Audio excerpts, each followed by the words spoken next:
नमस्कार दोस्तों, निवेश बाज़ार की एक और लर्निंग वीडियो में आप सभी का स्वागत है। दोस्तों, आज मैं आपके सामने कुछ ऐसे लाइव मैं आपको जो वो चीज़ें दिखाऊंगा निवेश बाज़ार की, जिसके अंदर कुछ स्टॉक ने बहुत अच्छा मतलब हमें रिटर्न्स दिया है। साल 2 साल का मैं आपको रिटर्न्स दिखाऊंगा। तो आप मेरे वीडियो के आखिर तक बने रहे। और साथ ही दोस्तों, अगर मैं आपको बताना चाहूँगा कि अगर आप निवेश बाज़ार के बारे में कुछ भी नहीं जानते, आपको निवेश बाज़ार की कुछ भी जानकारी नहीं हो, तो मैं आपको रिकमेंड करूँगा कि आपको अगर पैसा अपना निवेश करना है, तो आप किसी एफडी के चक्कर में ना पड़े। आपको मैं रिकमेंड करूँगा म्यूचुअल फ़ंड के बारे में। कोई अच्छा सा एक म्यूचुअल फ़ंड जैसे आईसीआईसी बैंक हो गया, जो अच्छा रिटर्न्स देता है। लगभग एक म्यूचुअल फ़ंड आपको 12 से 18% का रिटर्न तो दे ही देगा। ये 110% श्योर है। तो दोस्तों, बने रहे वीडियो के आखिर तक। आज मैं आपको कुछ ऐसे स्टॉक्स बताऊंगा। वैसे तो बहुत सारे स्टॉक्स हैं अपने नेशनल स्टॉक एक्सचेंज पे और बॉम्बे स्टॉक एक्सचेंज पे। पैनिक स्टॉक भी होते हैं जो जिनकी जो रेट होती है जो 1 रुपये से काफ़ी कम होती है। 10 रुपये तक या 20 रुपये या 30 रुपये तक के स्टॉक के बारे में मैं आपको बताऊंगा। और कुछ मैंने जिन स्टॉकों में निवेश कर रखा हूँ वो भी मैं आपको बताऊँगा कि उन्होंने कितना रिटर्न्स दिया है मेरे को अभी तक। और बाकी इसके अलावा भी मैं आपको कुछ स्टॉक्स बताऊंगा, 8 से 10 स्टॉक्स बताऊंगा, जिसमें आप इजीली आप खुद भी अपना निवेश कर सकते हैं। उसमें ज़्यादा निवेश नहीं भी करें तो 500 हज़ार रुपये भी आप अपना निवेश पर मंथ आप उसमें बढ़ा सकते हैं। और हम कुछ ऐसे 10 स्टॉक सेलेक्ट करेंगे जिसके अंदर आपको मतलब 10 स्टॉक में हम मतलब जैसे कि 500 हज़ार के हिसाब से हम उसमें निवेश करेंगे। और माना कि हम 10 स्टॉक्स में से हमारा अगर 1 या 2 भी हमें लॉस देता है, तो बाकी के 7 या 8 जो स्टॉक्स होते हैं, जो मार्केट जो कंपनी होती है वो हमें प्रॉफिट में ले आएगी। तो हम ऐसा एक 10 का एक रेशियो बना के चलेंगे। और 10 रेशियो में मैं आपको सारी चीज़ें बताऊंगा कि हमें उसमें निवेश करने से पहले हमें क्या चीज़ें हमें कंपनी की देखनी होती है, और कंपनी के जो फंडामेंटल्स है वो क्या होते हैं, उनके बारे में मैं आपको सारी चीज़ें डिटेल में बताऊंगा। इसी के साथ वीडियो के आखिर तक बने रहे। तो चलिए दोस्तों, हम शुरू करते हैं अभी आगे का वीडियो। किसी भी शेयर को खरीदने से पहले या किसी भी कंपनी में निवेश करने से पहले ज़रूरी जानकारी।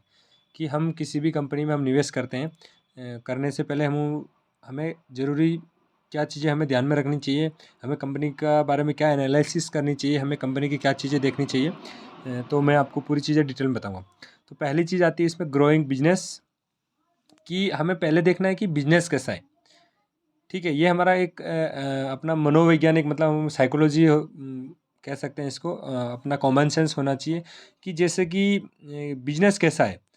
कि माना कि आप जैसे कि आपने कोई भी जैसे पॉलीथीन बनाने वाली कंपनी को आपने सेलेक्ट कर दिया, तो आपको पता होना चाहिए पॉलीथीन पे बैन लग रहा है, आने वाले टाइम में पॉलीथीन बैन हो जाएगी और पॉलीथीन का जो बिजनेस होगा वो एक दिन ठप हो जाएगा।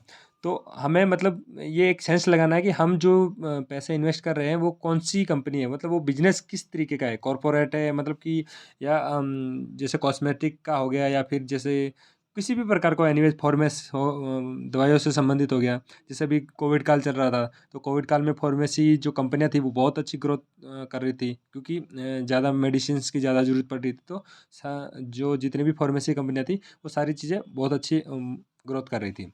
तो ये चीज़ हमें एक कॉमन सेंस लगा रहा है कि भाई हमें जो बिजनेस है वो कैसा भविष्य में कैसा परफॉर्मेंस करेगा। जैसे कि आज की डेट में पेट्रोल डीजल के भाव महंगे हैं, तो सब अधिकतर ज़्यादा लोग इलेक्ट्रिक वाहन पे फोकस कर रहे हैं, सोलर ऊर्जा पे ज़्यादा फोकस कर रहे हैं। ठीक है, तो हमें ऐसा सेलेक्ट करना है कि भविष्य में आने वाले समय में ये हमें एक अच्छा रिटर्न दे सकते हैं। दूसरा चीज़ आता है मार्केट कैपिटलाइजेशन, कि उसका मार्केट कैप कितना है। कोई भी कंपनी होती है वो उसका मार्केट कैप होता है, मतलब उसकी एक प्राइस होती है जिसको हम कह सकते हैं। और मार्केट कैप को 3 भागों में डिवाइड किया जाता है, एक स्मॉल कैप, एक मिड कैप और एक लार्ज कैप। स्मॉल कैप में वो कंपनियां आती हैं जो 5,000 करोड़ से नीचे की होती है, लेस देन 5,000 करोड़, जिसका वैल्यू होता है भाई मतलब 5,000 करोड़ रुपए से कम में वो शुरुआत करते हैं। मिड कैप जो आती है वो 5,000 से 20,000 करोड़ के बीच में आती है, और जो लार्ज कैप होती है वो 20,000 करोड़ से ज़्यादा का उनका मार्केट कैपिटलाइजेशन होता है। तो अब इसमें जो होता है कि स्मॉल कैप जो कंपनियां होती है वो हमें एक अच्छा रिटर्न्स देती है, क्योंकि ये कंपनी जीरो से शुरू होती है, तो इसका ग्रोथ होने के चांसेस बहुत ज़्यादा होते हैं। लेकिन इसमें रिस्क भी बहुत ज़्यादा होता है। इसमें हमें माना कि इसका जो पैसा होता है वो 10 गुना 20 गुना भी हो सकता है, लेकिन इसमें रिस्क ज़्यादा रहता है क्योंकि ये कंपनी नई नई शुरुआत करती है, कम मार्केट कैप के साथ शुरू होती है। तो माना कि अगर कंपनी के साथ कोई इनिशिएंट हादसा हो जाता है या कोई एक बुरी खबर अगर कंपनी की आती है, तो हमें लॉस होने के चांसेस ज़्यादा होते हैं। मिड कैप के अंदर लॉसेस थोड़े कम होते हैं और मतलब प्रॉफिट भी हमें में इसमें थोड़ा कम होता है। और लार्ज कैप के अंदर हमें पैसे हमारे सेफ रहते हैं, बट इसमें हमारा जो प्रॉफिट अर्निंग होता है वो कुछ ज़्यादा नहीं रह पाता है। वो मतलब कि हम उसको एक्सपेक्ट नहीं कर सकते कि 10 गुना या 20 गुना हो जाएगा। तो ये इस तरीके से 3 भागों में डिवाइडेशन होती है। कोई भी कंपनी होती है, हमें उसका मार्केट कैप देखना है कि मार्केट कैप अगर 5,000 से कम है तो उसमें रिस्क भी हमारा उतना ही रहेगा, लेकिन उसमें हमारा प्रॉफिट रेट बहुत ज़्यादा रहेगा। अब तीसरी चीज़ आती है प्रॉफिट ग्रोथ। हमें कंपनी का प्रॉफिट ग्रोथ देखना है कि हर साल कंपनी प्रॉफिट में है या नहीं है। कि जैसे कि माना कि अभी 2021 चल रहा है, ठीक है? तो हमें लास्ट 20 का प्रॉफिट कितना था, 19 का प्रॉफिट कितना था, तो 19 से ज़्यादा 20 का होना चाहिए, 20 से ज़्यादा 21 का होना चाहिए। इस तरीके से हमें एक प्रॉफिट ग्रोथ कंपनी का देखना है कि लगातार जो कंपनी का प्रॉफिट बढ़ रहा है या नहीं बढ़ रहा है। तो ये भी एक फंडामेंटल स्टडी है, इसको भी चेक करना बहुत ज़रूरी होता है। चौथे नंबर पे आता है कि डेब्ट। डेब्ट मतलब कर्ज, मतलब कि कंपनी के ऊपर कर्ज कितना है, ठीक है? तो पहली बात तो हमें किसी भी हाँ, तो पहली बात तो हमें किसी भी कंपनी में निवेश करने से पहले हमें पता होना चाहिए कि कोई भी कंपनी हो डेब्ट फ्री होनी चाहिए। डेब्ट फ्री नहीं भी होनी चाहिए, नहीं भी हो तो भी लेस देन मार्केट कैप, उसका जो कर्ज हो वो मार्केट कैप से कम होना चाहिए। ठीक है, ऐसा नहीं हो कि जैसे कोई कंपनी 5,000 करोड़ की है और उसके ऊपर 10,000 करोड़ का लोन चल रहा है, तो वो कंपनी शायद तक वो मतलब अगर उसके साथ कोई हादसा हो जाएगा तो वो वापस से उभर नहीं पाएगी क्योंकि वो कर्ज ही नहीं चुका पाएगी। तो हमें डेब्ट फ्री कंपनी को चूज़ करना है और या फिर अगर डेब्ट फ्री भी नहीं है, देखो कोई भी बिज़नेस करते हैं उसमें हमें कर्ज तो होता ही होता है, तो भी हमारा मार्केट कैपिटलाइज़ेशन से उसका कर्ज कम होना चाहिए। 5वें नंबर पे आता है फ्री कैश फ्लो, यानी कि कंपनी के पास फ्री कैश फ्लो कितना है, मतलब एक्स्ट्रा पैसा कितना है। जैसे कि हम कोई भी बिज़नेस शुरू करते हैं, तो हमारे पास कुछ हम पैसे एक्स्ट्रा रखते हैं कि यार माना कि अगर कुछ भी ऐसा हो जाता है तो हमारे इस इन पैसों से हम फिर से हम ग्रोथ करेंगे। तो वो भी हमें देखना है कि कंपनी का फ्री कैश फ्लो कितना अवेलेबल है। छठे नंबर पे आता है प्रमोटर की होल्डिंग, मतलब कि जो कंपनी ने बनाया है, मतलब जिन लोगों ने कंपनी को बनाया है उनकी होल्डिंग कितने प्रतिशत है और पब्लिक की होल्डिंग उसमें कितने प्रतिशत है। तो अधिकांश एक्चुअली इसमें जो होता है वो प्रमोटर की होल्डिंग 45 से अबव होनी चाहिए। अगर किसी भी कंपनी का 45 से अबव अगर प्रमोटर की होल्डिंग है तो वो कंपनी एक बेस्ट मानी जाती है, हमें उसमें निवेश करना चाहिए।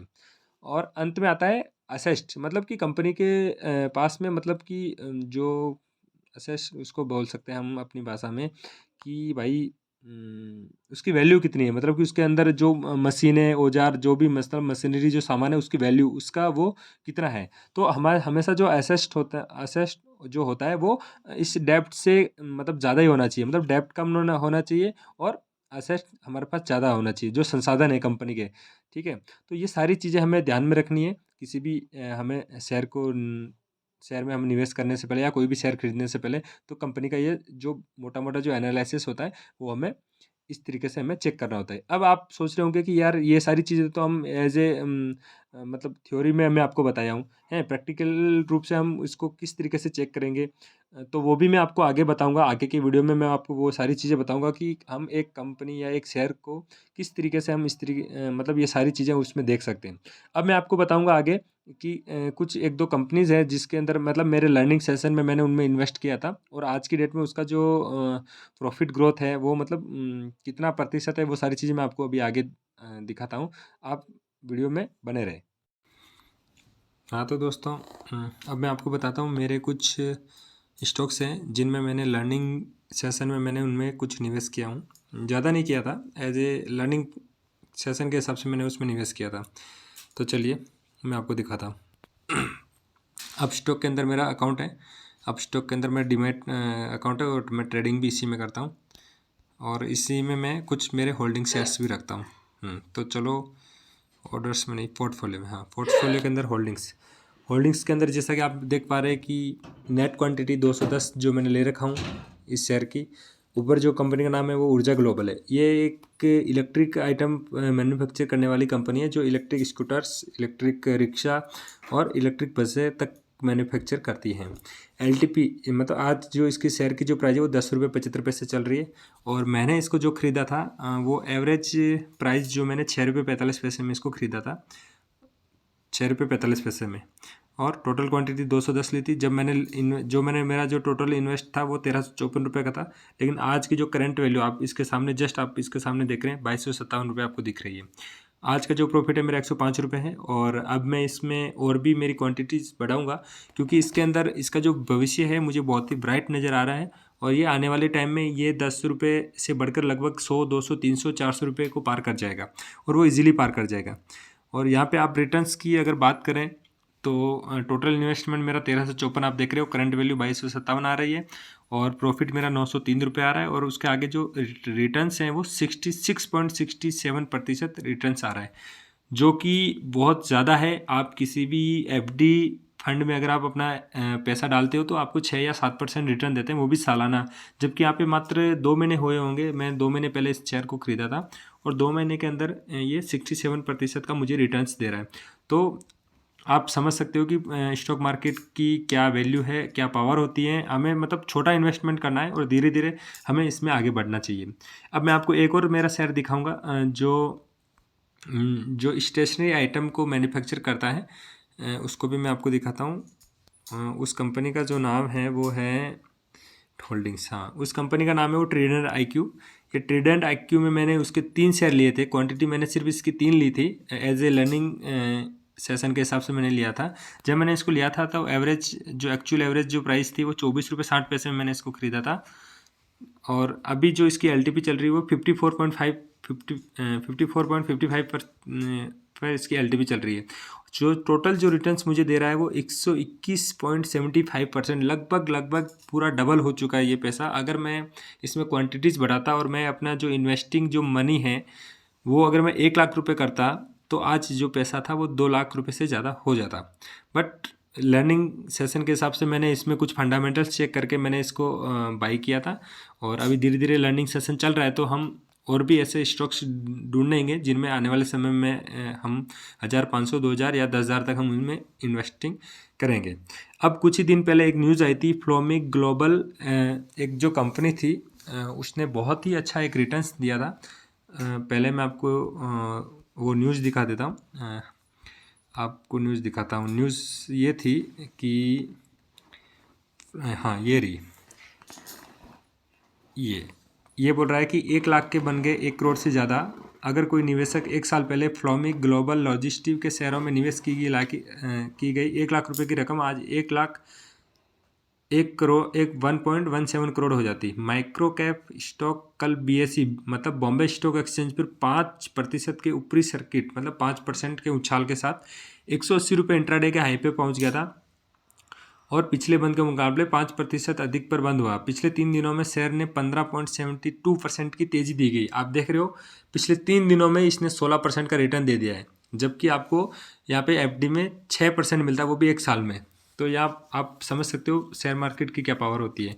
अब नीचे देखिए 2 साल में इसने जो दिया है वो 40,830% का इसने रिटर्न्स दिया है। यह स्टॉक 28 मार्च 2019 को मात्र 35 पैसे का था, मतलब कि 35 पैसे से भी नीचे के स्तर पर था।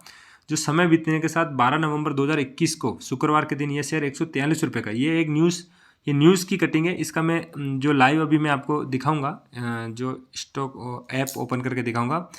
इस दौरान इसने 40,830% की बढ़ोतरी दर्ज की गई। करीब 2.5 साल में इस मल्टी बिगनर पैनिक स्टॉक का ऑल टाइम हाई 216 रुपये रहा है। मतलब ये 216 रुपये तक गया है, मतलब 35 पैसे से 216 रुपये तक गए। तो आप सोच सकते हो अगर आप 10,000 रुपये का भी इन्वेस्टिंग करते अगर 2 साल पहले, तो आज आपके पास लाखों रुपए होते, आप 1 करोड़पति तक आप पहुंच जाते। तो चलिए दोस्तों, मैं इस स्टॉक को भी आपको लाइव दिखाता हूँ। ये मेरी वॉच लिस्ट में पहले से ऐड था, क्योंकि मैं भी अभी इसमें इन्वेस्ट करने की सोच रहा हूँ। हाँ, तो ये रहा फ्लोमिक ग्लोबल लॉजिस्टिक। हाँ, तो दोस्तों देखो, न्यूज़ हमें एक्यूरेट बता रही थी। इसका मैं आपको चार्ट दिखाता हूँ। 2021, 21, 2 साल पहले 2019 में, हाँ 2019-20, हाँ ये रहा 2020 में। अब जैसा कि आप देख पा रहे हैं इस शेयर की जो प्राइस थी वो 0.40 मतलब 40 पैसे के भी नीचे थी, मतलब 35 पैसे थी। तो समय के साथ इसने बढ़ोतरी दर्ज करते करते करते करते 2 रुपये, 5 रुपये, 7 रुपये, 40 और इसने इतना ऑल टाइम हाई जो मारा है वो 225 रुपये तक गया है। तो इसने बहुत ही अच्छा एक रिटर्न्स दिया है और ये बॉम्बे स्टॉक एक्सचेंज का एक स्टॉक है। पैनिक स्टॉक हम इसको समझते हैं, जो स्मॉल कैप के अंदर आता है। तो ऐसे ही स्टॉक अभी हम ढूंढेंगे और अगर आप भी अगर इस ऐसी स्टॉक्स में अगर इंटरेस्ट रखते हो, दिलचस्पी रखते हो, तो मेरे नए नए वीडियोस जो आएंगे उसमें मैं आपको सब बताऊंगा कि आपको किस स्टॉक में इन्वेस्ट करना चाहिए और किस में नहीं करना चाहिए। तो इसी के साथ हमारे वीडियो में हमेशा बने रहे, मेरे चैनल को सब्सक्राइब करें, मेरे चैनल को लाइक करें, ताकि आपको आगे के आने वाले वीडियो भी आपको मिलते रहें और आपको लर्निंग इसके साथ मिलती रहे।